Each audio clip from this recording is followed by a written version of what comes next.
We lived in a community where people were caring, kind to one another, help each other out, and it hasn't changed any at all.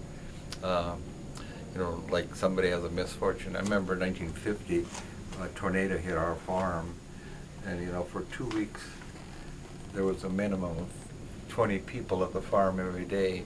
That's the way it is.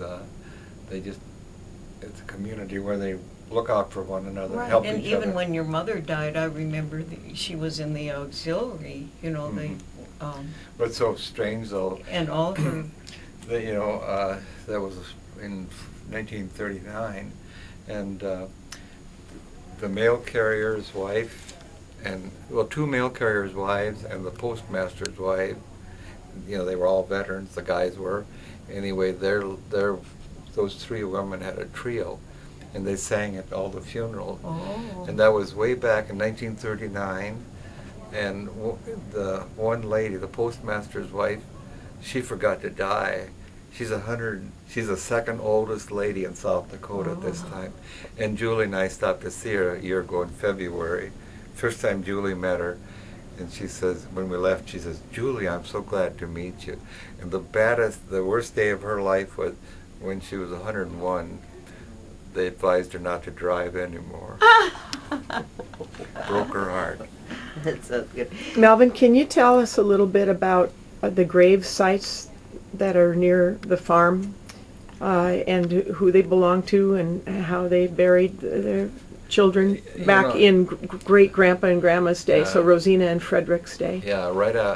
Apparently those children died soon after they settled here, because I think that one of them was a Frederick again, wasn't it? They just kept, it had to be a Frederick, and I think Every generation had a Frederick. Well, they left a Frederick in the old country, didn't they? They buried him just a few days before, and then they buried another one, and then Fred was the third lone survivor. Yeah. All I remember is that, and of course I wasn't here then, but they were poor, and at that time,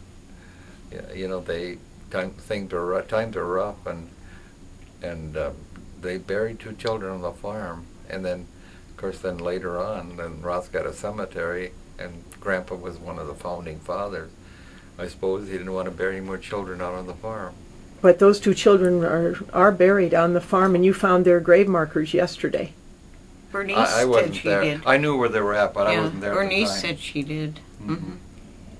Yeah, all those years, even they planted some shelter belt, and they purposely went around those graves because they wanted to preserve them, which is great.